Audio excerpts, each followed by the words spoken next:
పత్రికా విలేకరులకి మీడియా మిత్రులందరికీ very good evening. ముఖ్యంగా ఈరోజు ప్రెస్ మీట్ నిర్వహించడానికి ముఖ్య ఉద్దేశము కేంద్ర మంత్రివర్యులు సికింద్రాబాద్ పార్లమెంట్ సభ్యులు కిషన్ రెడ్డి గారు మాట్లాడుతూ రేపు జరగబోయే జిహెచ్ఎంసీ లోకల్ అథారిటీస్ ఎమ్మెల్సీ విషయాన్ని ప్రస్తావిస్తూ కొన్ని మాటల్ని వారు మాట్లాడడం జరిగింది. బీజేపీ పార్టీ రాష్ట్ర అధ్యక్షుడు ఉన్న కిషన్ రెడ్డి గారికి ఈ ప్రెస్ మీట్ ద్వారా సూటిగా కొన్ని ప్రశ్నలు అడగదలుచుకున్నా. ఏదైతే జరగబోయే ఎలక్షన్స్ అనేటి సాధారణమైన ప్రజలు ఓట్లేసే ఎన్నికలు కావివి. ప్రజాప్రతినిధులు ఆ పార్టీల గుర్తుపైన అంటే సభ్యత్వం తీసుకొని ఒక పార్టీ విధి విధానాలు నచ్చి కట్టుబడి ప్రజలు ఆ విధి విధానాలను చూసి ఒక వ్యక్తిని ఎన్నుకున్న వ్యక్తులకు సంబంధించిన ఓట్లతోటి ఎన్నుకోబడే ఎన్నిక ఇది. అంటే ఇక్కడ సామాన్యమైన ఓటర్లు లేదా విధి విధానాల ప్రకారంగా ఇంకొక పార్టీకి వెళ్ళి ఓటు వేసే పరిస్థితి ఉండదు. కాంగ్రెస్ పార్టీలో గెలిచిన సభ్యుల్ని Congress party manifesto Congress party విధి విధానాలు ఎలక్షన్ సమయంలో పార్టీ గుర్తుపైన గెలిచిన వ్యక్తులు కాంగ్రెస్ పార్టీ ఓటర్లు ఉంటారు, అంటే ప్రజాప్రతినిధులు. అదేవిధంగా బీజేపీ పార్టీ కానీ బీఆర్ఎస్ పార్టీ కానీ ఎంఐఎం పార్టీ కూడా వారి యొక్క సభ్యులు ఉంటారు. గతంలో ఎక్కడ కూడా ఏ రోజు కూడా ఈ స్థానానికి బీజేపీ పార్టీ పోటీ పడలేదు. కానీ ఈరోజు ఉద్దేశపూర్వకంగా ఏదైతే సంఖ్యాబలం లేకపోయినా మొత్తం 110 ఓట్లకి సంబంధించి మజ్లిస్ పార్టీకి 49, బీజేపీ రిస్తదార్ సమితి అంటే బీఆర్ఎస్ పార్టీకి 25, భారతీయ జనతా పార్టీకి 22 ఓట్లు, కాంగ్రెస్ పార్టీకి 14 ఓట్లు. ఇది సంఖ్యాబలం. సరే, బీజేపీ బీఆర్ఎస్ పార్టీ ఒకటైనా కూడా 47 వాళ్ళకి, ఎంఐఎం పార్టీకి 49, కాంగ్రెస్ పార్టీకి 14. ఇది ఉన్న నెంబర్స్ లెక్క. ఈ సంబంధించిన ఉన్న నెంబర్స్లో కూడా ఈ ప్రతి ఒక్కరు కూడా ఆయా పార్టీ సభ్యత్వాలు తీసుకొని ఆ పార్టీ విధి విధానాలతోటి ఆ పార్టీలో అఫీషియల్గా ఎన్రోల్ అయిన మెంబర్స్. వీళ్ళు సామాన్యమైన ప్రజలు కాదు. నిజంగానే భారతీయ జనతా పార్టీలో కిషన్ రెడ్డి గారు సహకరించడానికి ఆ ఎంఐఎం పార్టీకి సహకరించడానికి కాంగ్రెస్ పార్టీ అభ్యర్థిని పెట్టలేదు అని మాట్లాడుతారు. కిషన్ రెడ్డి గారు మీరు రాష్ట్ర అధ్యక్షుడు ఉన్నప్పుడు తెలంగాణ రాష్ట్రంలో కాంగ్రెస్ పార్టీ అధికారంలోకి వచ్చినాక మహబూబ్ నగర్ ఎలక్షన్స్కి సంబంధించి ఇదే లోకల్ అథారిటీస్కి సంబంధించి మహబూబ్ నగర్లో కూడా ఎమ్మెల్సీ ఎలక్షన్ వచ్చింది. మరి ఆ ఎమ్మెల్సీ ఎలక్షన్లో దాదాపు మీకు 100కి పైచిలకు లోకల్ అథారిటీస్లో మీకు ఓటర్స్ ఉండే. ఆ రోజు ఉన్న చోట మీరు ఎందుకు క్యాండిడేట్ని పెట్టలేదు? మరి ఆ రోజు మీరు అక్కడ బీఆర్ఎస్ పార్టీని గెలిపించడానికి మీరు పెట్టలేదా? లేదా లోపాయిక ఒప్పందాలు చేసుకొని మీరు పెట్టలేదా? ముందు దాని గురించి తెలంగాణ ప్రజలకి ఒక రాష్ట్ర అధ్యక్షునిగా అది కూడా మీ పరిధిలో వచ్చిన ఒక నిర్ణయము, మీరు తీసుకున్న ఒక నిర్ణయమే. మరి ఆ రోజు మీరు పెట్టలేదంటే బీఆర్ఎస్ పార్టీని గెలిపించడానికి మీరు పెట్టినట్టు చాలా స్పష్టంగా కనబడుతుంది. ఎందుకంటే ఆ ఎలక్షన్స్లో 652 ఓట్లు కాంగ్రెస్కి పోలైతే 763 ఓట్లు బీఆర్ఎస్కి పోలైనాయి. బీఆర్ఎస్ పార్టీ కాంగ్రెస్ పార్టీ పైన గెలిచిన తేడా 111 ఓట్లు. అక్కడ భారతీయ జనతా పార్టీకి ఉన్న ఓట్లు 114 ఓట్లు. అంటే అక్కడ ఉన్న ఓటర్లన్నీ కూడా మీ ఓట్స్ అన్నింటినీ కూడా బీఆర్ఎస్ పార్టీకి ఓటేసి గెలిపించినట్టు లెక్కలు చెప్తున్నాయి. లెక్కల ప్రకారంగా చాలా స్పష్టంగా లెక్కలు చూస్తే అక్కడ బీఆర్ఎస్ పార్టీని గెలిపించడానికి బీజేపీ పార్టీకి సంబంధించిన సభ్యులు ఆడ బీఆర్ఎస్ పార్టీకి ఓటేసారు కాబట్టి ఎన్నికల్లో బీఆర్ఎస్ పార్టీ గెలిచినట్టు చాలా స్పష్టంగా లెక్కల ప్రకారంగా చూస్తే కనబడుతుంది. నిజంగా మీకు చిత్తశుద్ధి ఉంటే ఈరోజు 22 ఓట్లతోటి 110 ఓట్లలో 22 ఓట్లు మీకున్నాయి. ఏ కోణాన చూసుకున్నా కూడా మీకు గెలిచే ఒక అవకాశం లేదు. ఈరోజు మీరు ఉద్దేశపూర్వకంగా రెచ్చగొట్టి రాజకీయ లబ్ధి పొందుదామని చెప్పి ఒక హై లెవెల్ పొలిటికల్ డ్రామా ఆడే ప్రయత్నము ఇక్కడున్న మీరు కానీ మీ ఎంపీలు కానీ మీ పార్టీ సభ్యులు చేస్తున్నారు. ఈరోజు నిజంగా మీకు చిత్తశుద్ధి ఉంటే ఇదే బీజేపీ పార్టీ సంబంధించి లాస్ట్ టైం జిహెచ్ఎంసీ ఎలక్షన్స్లో ఎవరినైతే ఈరోజు మీరు కార్పొరేటర్లని మాకు ఓట్ వేయాలని చెప్పి మీరు అందరు కార్పొరేటర్లని అడుగుతుర్రో, ఏదైతే డ్రామా మీరు ఆడుతుర్రో, ప్రజలు కూడా మిమ్మల్ని కొన్ని ప్రశ్నలు వేస్తుండ్రు. జిహెచ్ఎంసీ ఎలక్షన్స్కి సంబంధించి ఇది మీ మేనిఫెస్టో. 2020లో జిహెచ్ఎంసీకి సంబంధించి ఇది మీరు ఇచ్చిన ప్రజలకు మీరు ఇచ్చిన ఒక మేనిఫెస్టో. ఈ మేనిఫెస్టోలో చాలా స్పష్టంగా మాకు అధిక సీట్లు, ఈ మేనిఫెస్టోని చూసి ఏదైతే 2016లో టీఆర్ఎస్ పార్టీకి ఇదే జిహెచ్ఎంసీల 99 సీట్లు ఇచ్చిర్రు, దాని తర్వాత ఎంఐఎంకి 44 ఇచ్చిర్రు, బీజేపీకి 4 ఇచ్చిర్రు, కాంగ్రెస్కి 2, టీడీపీకి 1. తర్వాత మీరు మెగా మేనిఫెస్టో జిహెచ్ఎంసీలో ఈ మేనిఫెస్టోని తెచ్చి జిహెచ్ఎంసీలో మాకు అధిక సీట్లు గెలిపిస్తే ఇవన్నిటిని ఇంప్లిమెంట్ చేస్తామని చెప్పి మీరు కొన్ని ప్రామిసెస్ చేసిర్రు. ఆ ప్రామిసెస్లో అతి ముఖ్యమైనది ఆ రోజు రాష్ట్ర అధ్యక్షునికి ఉన్న కేంద్ర మంత్రికి ఉన్న గుండు సంజయ్ మాట్లాడుతూ వరదలో నష్టపోయిన ప్రతి ఒక్కరికి కూడా 25,000 రూపాయల సాయం మేము కేంద్రంకి వెళ్ళి చేస్తాము అని చెప్పి మీరు మాట ఇచ్చారు. ఇదే మేనిఫెస్టోలో ఇంకొక 10 అంశాలు మీరు పొందుపరిచారు.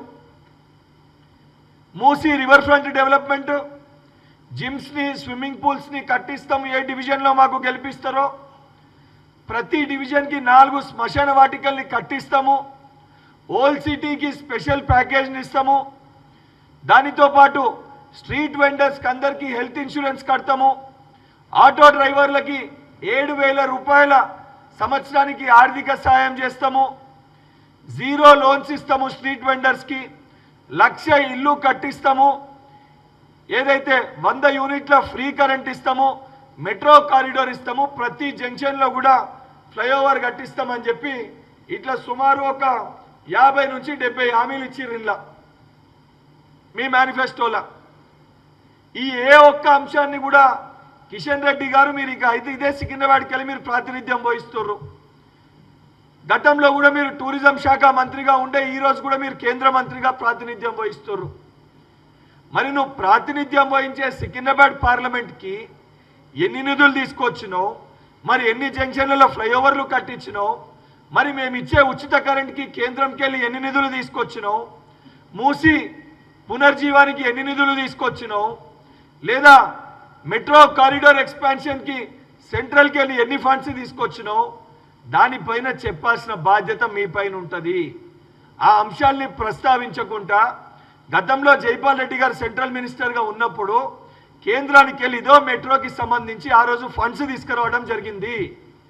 మరి నువ్వు సెంట్రల్ మినిస్టర్గా ఉన్నప్పుడు హైదరాబాద్లో మీరు ఇచ్చిన మాటలు నమ్మి 2016లో ఏదైతే మీకు 4 సీట్లు ఇస్తే మీ మేనిఫెస్టోని చూసి ఇక్కడ ప్రజలు మీకు 48 సీట్లు గెలిపించారు. మరి 48 స్థానాల్లో మీకు గెలిపించినప్పుడు ఎన్ని నిధులు ఈ డివిజన్కి తీసుకొని వచ్చినావు, ఎన్ని డెవలప్మెంటల్ యాక్టివిటీస్ ఈ డివిజన్లో చేసినావు, దానిపైన ప్రస్తావించకుండా ఈరోజు ఓట్ల బలం లేకపోయినా ఏదో ఒక రాజకీయ కుట్ర పన్నాలని చెప్పని ఒక హై లెవెల్ పొలిటికల్ డ్రామా ఆడి ఒక రాజకీయ కుట్రలో భాగంగా మీకు సంఖ్యాబలం లేకపోయినా ఉద్దేశపూర్వకంగా ఈ ఎలక్షన్స్లో మీరు క్యాండిడేట్ని పెట్టి కాంగ్రెస్ పార్టీ ఎంఐఎం పార్టీ తోటి పొత్తుంది మీకు అని చెప్పి మమ్మల్ని మాట్లాడుతారు. అంటే ఏ వ్యక్తి అన్న ఎవరితోటైనా మాట్లాడి దగ్గరకుంటే పొత్తు ఉన్నట్టు భావిస్తే మరి ఈ ఫోటోకి ఏం సమాధానం చెప్తారు కిషన్ రెడ్డి గారు? గతంలో కాంగ్రెస్ ప్రభుత్వము అక్బరుద్దీన్ గారిని జైల్లో పెట్టించినప్పుడు ఇదే మీ పార్టీ పార్లమెంట్ సభ్యుడు, గతంలో శాసనసభ్యుడు, మీ పార్టీ సభ్యత్వం ఉన్న మీ కార్యకర్త అడ్వకేట్లుగా వకాలత్ ఉంచుకొని వాళ్ళని బయటికి తీసుకొని వచ్చిండు. మరి దీనికి ఏం సమాధానం చెప్తారు? ఈరోజు ఉద్దేశపూర్వకంగా రెచ్చగొట్టి కేవలం ఒకరితోటి మాట్లాడి ఒకరికి దగ్గరకుంటే ఇద్దరిని ములాఖత్ చేసి ఈ పొలిటికల్ డ్రామాలు అప్పుడు బంద్ చేసేయండి. నిజంగా మీకు చిత్తశుద్ధి ఉంటే బీజేపీ పార్టీ ఏదైతే సంబంధించి కార్పొరేటర్లకు కూడా ఈరోజు 42% రిజర్వేషన్ ఇంప్లిమెంట్ చేయాలి, ఈడ లెక్కల్ని చేసి ఇంప్లిమెంట్ చేయాలని చెప్పి కేంద్రం పైన ఒత్తిడి తీసుకొచ్చే ప్రయత్నం చేస్తే మీ పార్టీ నాయకులు కనీసము దానిపైన స్పందిస్తలేరు. అంటే మీరు చెప్పే లెక్కకి ఎవరైతే బీసీలు ఉన్నారో రేపొద్దున బీసీ ఎస్సీ ఎస్టీ ఓట్లు అడగాలనంటే భారతీయ జనతా పార్టీలు ఉండకూడదు. ఎందుకనంటే దీనిపైన మీ కేంద్ర మంత్రులు కానీ మీ కార్పొరేటర్లు కానీ ఈ విషయాన్ని కానీ లేదా వర్గీకరణ కానీ ఈ వేటిపైన కూడా కేంద్రంలో మీ స్టాండ్ ఇప్పటివరకు మీరు స్పష్టత ఇవ్వలేదు. ఉద్దేశపూర్వకంగా శాంతియుతంగా ఉన్న హైదరాబాద్ వాతావరణాన్ని రెచ్చగొట్టి మతపరంగా విద్వేషాల్ని రెచ్చగొట్టి రాజకీయ లబ్ధి పొందే ప్రయత్నము భారతీయ జనతా పార్టీ చేస్తుంది. నిజంగా మీకు చిత్తశుద్ధి ఉంటే 11 ఏళ్లుగా మీరు కేంద్రంలో అధికారం నుండి హైదరాబాద్ నగరానికి డెవలప్మెంట్కి మీరు ఏం యాక్టివిటీస్ చేపట్టిరో చెప్పాల్సిన బాధ్యత మీ పైన ఉంది. ఈరోజు అనేక సంవత్సరాలు మీరు శాసనసభ్యునిగా ఇదే అంబర్పేట నియోజకవర్గానికి ప్రాతినిధ్యం వహించిన మీరు ప్రతి మేనిఫెస్టోలో కూడా మూసి పునర్జీవనం చేస్తామని పెట్టిన మీరు మా ప్రభుత్వం అధికారంలోకి వచ్చినాక మేము చేసే ప్రయత్నం చేస్తే ఏ రోజు గుర్తుకు రాని ఈ ప్రజల దగ్గరికి ఒక దొంగ నాటకాలు ఆడి సాక్స్లు వేసుకొని పోయి ఒక రోజు నిద్ర చేసిన ఒక చరిత్ర కిస్మత్ రెడ్డి గారు, అది మీ చరిత్ర.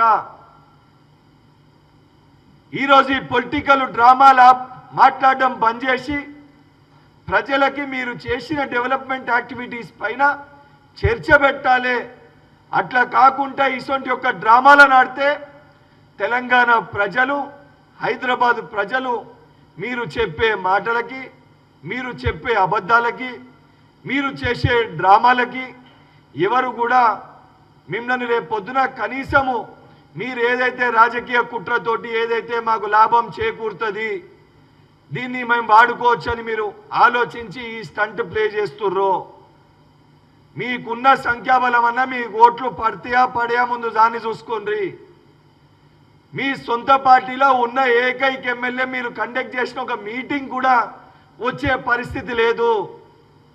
మీ పరిస్థితి మీకు చక్కగా లేదు. ఇటువంటి ఒక డ్రామాలు ఆపి హైదరాబాద్ ప్రజల్ని మోసం చేస్తే రేపు పొద్దున రాబోయే జిహెచ్ఎంసీ ఎలక్షన్స్లో ప్రజలు మీకు తగిన గుణపాఠం చెప్తారని చెప్పి కిషన్ రెడ్డి గారికి హెచ్చరిస్తూ, నిజంగా మీకు చిత్తశుద్ధి ఉంటే ఈ జిహెచ్ఎంసీ మేనిఫెస్టో ఈ డెవలప్మెంట్ పైన చర్చ పెట్టాలని చెప్పి కోరుతున్నాను. ఈరోజు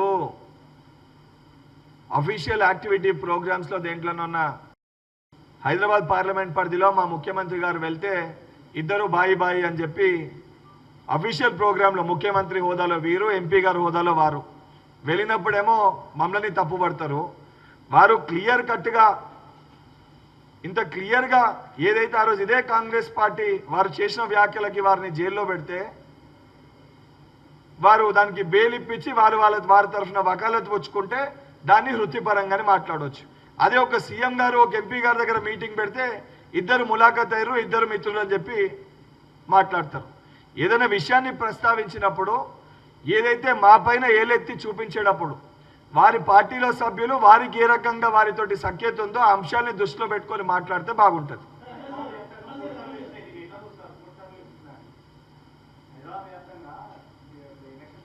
మీకు అదే చెప్తున్నా.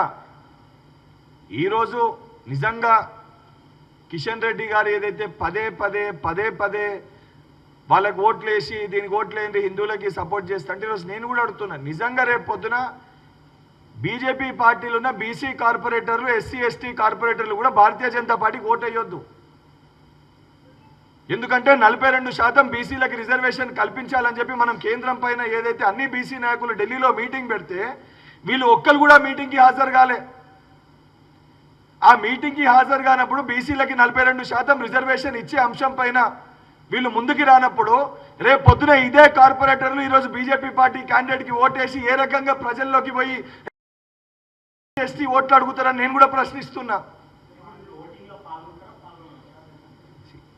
ఉన్న పరిస్థితి రీత్యా ఏదైతే ఒక డ్రామా ఆడిర్రో అంటే గతంలో మహబూబ్ నగర్లో బీఆర్ఎస్ పార్టీకి లాభం చేకూర్చడానికి ఏ రకంగా బీజేపీ పార్టీ అభ్యర్థుల్ని పెట్టలేదో, ఏ రకంగా అభ్యర్థిని పెట్టకుండా వీళ్ళ ఓట్లు వాళ్ళకి వేసిర్రో, రేపు పొద్దున ఇక్కడ ఉన్న పరిస్థితుల దృష్ట్యా పార్టీ తీసుకున్న నిర్ణయం మేరకు as an voter party decision base చేసుకొని ఓటర్స్గా మా నిర్ణయం మేము తీసుకోవడం జరుగుతుంది.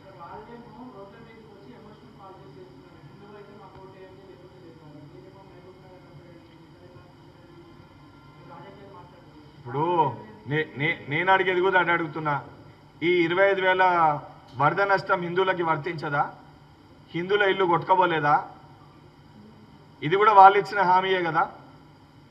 నేను అదే చెప్తున్నా, వాళ్ళు ఇచ్చిన హామీలకి సంబంధించి దాదాపు వారి ప్రకారంగా 80% మంది హిందూ పాపులేషన్ ఉన్న హైదరాబాద్ నగరానికి ఎన్ని సమస్యల్ని వారు పరిష్కరించారు?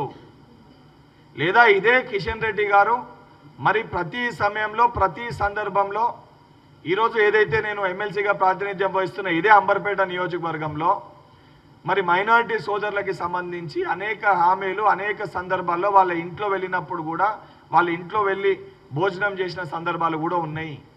ఇదే వారి మేనిఫెస్టోలో ఏదైతే ఓల్డ్ సిటీకి సంబంధించి స్పెషల్ ప్యాకేజ్ ఇస్తామని చెప్పి కూడా వారు పెట్టినరు. మరి మీకు ఎలక్షన్ సమయంలో ఓట్ల సమయంలో ఒక రకంగా ప్రవర్తించి చోట ఏదైతే లోకల్ అథారిటీస్ ఎలక్షన్స్ వచ్చినప్పుడు ఇంకో రకంగా ప్రవర్తించి ఈరోజు ఎలక్షన్స్ రాగానే అసలు కంప్లీట్గా ఒక డిఫరెంట్ పర్సెప్షన్ క్రియేట్ చేసి ఒక డ్రామా ఎందుకు ఆడే ప్రయత్నం చేస్తుర్రు? వాళ్ళ స్టాండే క్లియర్గా కదా, మా పార్టీలో గెలిచిన వాళ్ళు తప్ప మేము ఇతర పార్టీకి వెళ్ళి ఎమ్మెల్యేలు తీసుకోము అని చెప్పి వాళ్ళు మాట్లాడతారు. మరి అట్లా మాట్లాడే వాళ్ళు మరి వాళ్ళ పార్టీలకు వెళ్ళి గెలిచిన సంఖ్య 22 ఉంది.